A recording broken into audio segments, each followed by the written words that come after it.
আসসালামু আলাইকুম। আজকে হচ্ছে ঈদের দিন। তো ঈদের দিনের তো চাপটা তো অবশ্যই জানেন যে কীরকম থাকে। তো তারপরেও আমি বলে রাখছি, আজকে আমি কোনো ভিডিও করতে চাইনি।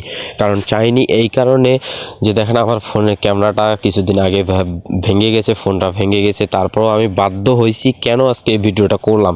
তো যাই হোক, সকালবেলা ভোর টাইমে উঠে, ফজর টাইমে উঠে যে চলে গেছি আজকে গরুর জন্য ঘাস নিয়ে আসার জন্য আমাদের ঘাস জমিন থেকে। তো আপনারা তো জানেন যে আমার ঘাস জমিন হচ্ছে পাথার বাড়ির বা বিলের মাছ দিয়ে যাইতে হয়, দোলার মাছ দিয়ে যাইতে হয়, ধান ক্ষেতের মাছ দিয়ে যাইতে হয় ঘাস আনতে। তো আমাদের এখানে ভ্যান ট্যানের কোনো ব্যবস্থা নেই, তো ঘাড়ে করে নিয়ে আসতে হয়, বোঝা করে আটি করে সিস্টেম করে নিয়ে আসতে হয়। তো যাই হোক, সব কিছু ঠিক আছে। তারপর আমি ঘাস ফজরবেলা চিন্তা করেছিলাম যে আমি এই ভিডিওটা আপলোড করব, কিন্তু পরে ভাবছিলাম যে আপলোড করব না, এই জন্য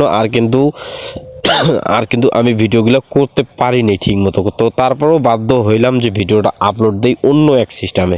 তো যাই হোক, ঈদের দিনে যে এই ঘটনাটা ঘটবে আমি কল্পনাও করতে পারিনি। তো কিছুদিন আগ থেকে আমার এই যে ছোট আড়িয়াটা আছে, ষাঁড় গরুটা আছে, এটা আমি সেল করার জন্য চিন্তা ভাবনা করতেছি। তো বিভিন্ন পার্টি দেখতেছি, তো দাম দরে বলতেছিল না।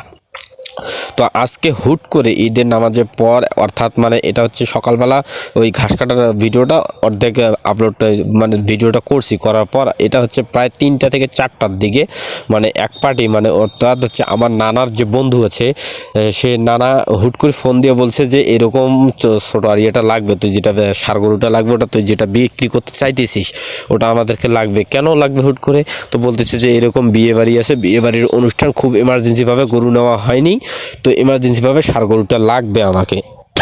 তো যাই হোক, আমি কত গরু দিতে চাইছিলাম না, তো তারপরেও নানার একটু জেদাজেদির কারণে আমি ষাঁড় গরুটা বাধ্য হয়ে আজকে সেল করলাম এই ঈদের দিনে। এইরকম যে একটা ঘটনা ঘটবে আমি কল্পনা করতে পারিনি। আমি তো যে একদমই ভেঙে গেছি যে ঈদের দিনে কেমন আমি একটা জিনিস এভাবে সেল করি আমার খামার থেকে।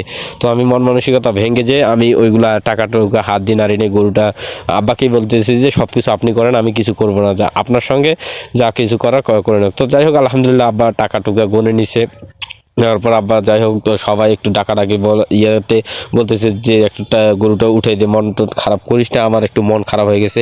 যাই হোক, আলহামদুলিল্লাহ মনটা খারাপ হয়ে যাওয়ার পর আমি ওইটা গরুগুলো উঠাই দিছি, ওনাদের হাতে তুলে দিলাম গরুটা। তো আলহামদুলিল্লাহ আমি গরুটা কত দিয়ে বিক্রি করলাম আর কত কি লাভ হলো এটা আপনাদের মাঝে অন্য এক ভিডিওতে জানাই দেব। তো ভিডিওটা অনেক লং হয়ে যাচ্ছে দেখে আমি আপনাদের মাঝে আজকে বিদায় নিচ্ছি। তো সকলে ভালো থাকবেন, দোয়া করবেন, আর আমার একটু মাশাআল্লাহ আলহামদুলিল্লাহ বললেন ভাই আমার ভিডিওতে। তো আসসালামু আলাইকুম ওয়া রাহমাতুল্লাহি। তো এর ফাঁকে বলে দিই তাদেরকে একটু শর্টকাট রাস্তা দিয়ে আগায় দিয়ে আসলাম। আসসালামু আলাইকুম।